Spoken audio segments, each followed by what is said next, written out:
Hey, Brian from SnakeBytes here. In this week's show, I'm going to share my love for the big pythons. Buckle up, this could get interesting. You're watching SnakeBytes.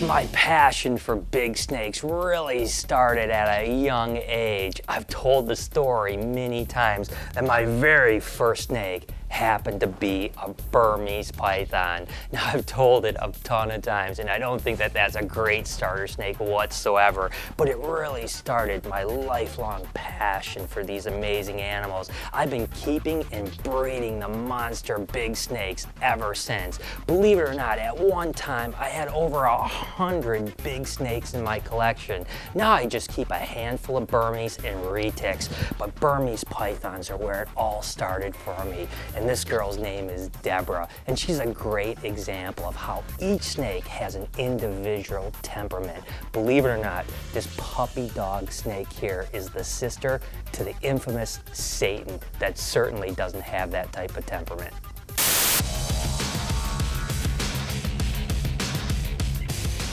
According to the Guinness Book of World Record, what species has the title for the longest snake in the world? A, reticulated python, B, anaconda, or C, African rock python? Go ahead and answer in the comments down below and check back later in the show to see if you have the right answer.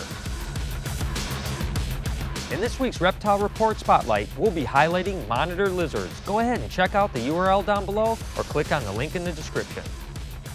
This happens to be a Granite Burmese python. Now, I remember when the very first Granite Burms came into the country, a guy named Eric Kreider imported them, and I was at a reptile show, and he showed them to me in his hotel room, and I was absolutely blown away. They're a recessive mutation, which basically just means when you breed them to a normal, all the babies are gonna come out normal, carrying the trait for Granite. Now, over the years, there's been some incredible mutations, like the fire granites and albino granites. I tell you what, I sure do miss hatching Burmese pythons. Of course, this is one of my mascots. Her name is Sunshine, and she's an albino Burmese python. Now, I take this girl all over the place to kids shows just to show how incredibly docile she is. And as you can see, she absolutely loves people to death. Now, Burmese pythons can get pretty large. Believe it or not, there was a Burm up in Minnesota that was 400 pounds. Now, Sunshine's about 5 years old. She's probably only about 70 or 80 pounds. And to be honest with you, we don't feed her a whole lot because we want her to stay roughly about this size. Now, she's gonna grow each year, but we don't want her to get 200 or 300 pounds because, again, when I take this girl around kids, I want them to be able to get hands-on with her and just pet her and pick her up and see how incredible of an animal she actually is. Oh, of course, this is my girl, Satan. Now, she's a handful, to say the least. You can always tell she wants to bite you as soon as you open up the cage, but I absolutely love her attitude. She's such an amazing animal. And now a lot of people will ask why I keep this animal in a smaller cage. Believe it or not, we've continuously tried to move her into bigger cages, and she's always just gets so mad she pounds her face against the glass, and she won't stop until her face is all bashed up. As soon as we put her back in this cage, she's just a puppy dog again. And as you can see, she is definitely feisty, but man, I just love her attitude. She's definitely one of my favorite snakes, and she's so predictable all the time. But you can see Burmese pythons are truly incredible animals. Now, I've only been keeping reticulated pythons for about 7 years, but they are amazing animals. They're very different than Burmese pythons. They seem to be much more intelligent, and they certainly move around a lot more, so they're a bit more of a handful. As a matter of fact, their intelligence is a little bit sketchy, because every time you open the cage, you never know what you're gonna get. One day, they're just puppy dog tame. The next day, bam, they're going right for your face. But the truth is, reticulated reticulated pythons are some of the most beautiful snakes out there. Now this happens to be a tiger reticulated python, which is a codominant mutation, meaning there's a super form, and the super tigers are unbelievably breathtaking. They're basically patternless with just a couple stripes, and man, that color is absolutely incredible. Now reticulated pythons get really large. They can actually get in the mid-20s as far as feet go, so they're definitely a monster snake. But I tell you what, look at that gorgeous animal. Now this is an amazing snake. It's a lavender albino reticulated python. It's a recessive trait, so it's relatively easy to make. But when the first albino came into the country, it was a male, and believe it or not, it had a broken back. So no one knew if they could ever reproduce them. And Bob Clark, amazingly enough, bred that male snake and produced some heterozygous offspring, and eventually produced this amazing piece of living art. Reticulated pythons have certainly caught my fancy over the last few years. I don't know what the future holds for BHB and retics, but I can tell you this much, I absolutely love them to death. Listen, I don't think that big snakes are for everybody, and I certainly think before you jump into one of the monster giants, you need to get experience with smaller snakes and even mid-sized snakes. Now, we have a policy here at BHB that always have at least 2 people working with these snakes at each time. It's important to have a protocol in case something goes bad. Now, I've never been to the hospital for a bite, but over the years, I've had some pretty nasty hits for sure. Listen, all snakes are amazing, but there's something truly breathtaking about the giants. Whenever I do an entertainment show or an educational show, I always get the most oohs and ahs when I pull out a giant python. Feeding snakes is always amazing, but feeding these large pythons is an exhilarating experience. You really get the sense of power these guys have. Just take a look at the speed and energy they put into grabbing their food. Trust me, I've been on the wrong end of these bites, and today is a bad day to be a rabbit.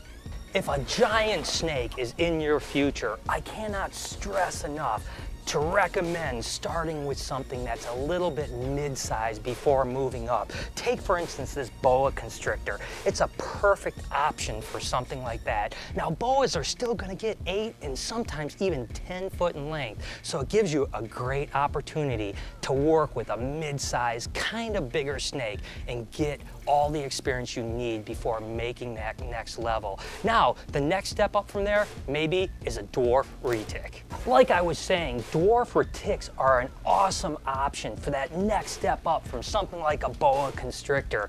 Now, this happens to be a full-size 5-year-old dwarf retic male. As you can see, it's a relatively handleable animal. It might be about 9, maybe even 10 foot long, but not really heavy-bodied. And again, it's a great opportunity to get experience with the way they move, the way they act. Because when you're working with big animals like the big pythons, it's so important to read them, to try to be one with the animal. That way you know what's going to happen and you can anticipate anything that they're going to do before they do it. So getting a dwarf retic is a really great option, and I tell you what, this is one beautiful snake.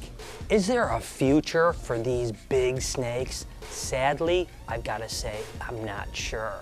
You guys may know that the Burmese Python, about a year ago, was added to the Lacey Act, which basically makes it a felony to cross state lines with the animals. What has this done? It's actually caused people like myself to stop breeding these amazing animals. I've been breeding these guys since I was 17 years old, and the last 2 seasons is the first time I haven't bred Burmese Pythons. It saddens me so much to think that within the next 15 or 20 years, when girls like Deborah are gone and dead from old age, I may not be able to have a Burmese Python in my collection. Recently, there was a scaleless Burmese Python that was hatched.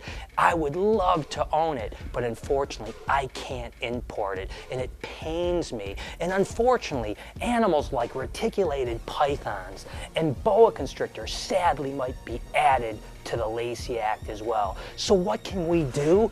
We can educate people on how beautiful these animals are and make people realize that they're not the killers that the media sometimes portrays. You can also join organizations like USARK. They're fighting for our rights to keep not only these big, amazing animals, but to keep all animals, bearded dragons, leopard geckos, ball pythons, and corn snakes. Please join organizations like USARK. Donate as much as you can to save the future of our reptile hobby. And remember, keep telling people to keep the passion for these amazing animals.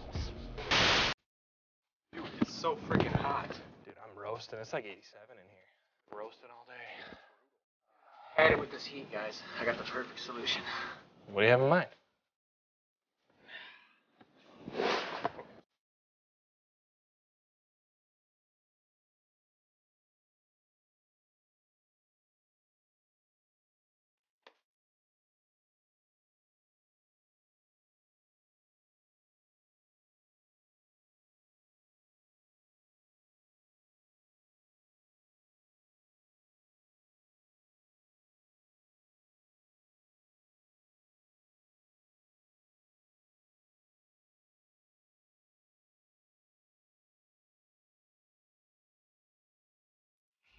According to the Guinness Book of World Record, what species has the title for the longest snake in the world? If you said A, reticulated python, you're 100% correct. Good job. Hey guys, keeping big snakes is fun, but it's a lot of work. Those big rabbits come out pretty nasty on the other end, and it's a pretty dirty job. I know not all people can handle that kind of dirty job, so I want to know, what is a dirty, gross job that you just don't think you could ever do? Leave a comment below and let us know. So there it is. I hope you guys enjoyed the show. Those big snakes are so amazing. And as always, I'm Facebooking and tweeting pictures all the time. So make sure to follow me over at SnakeBytesTV. Until next week, you've been watching Snake Bites.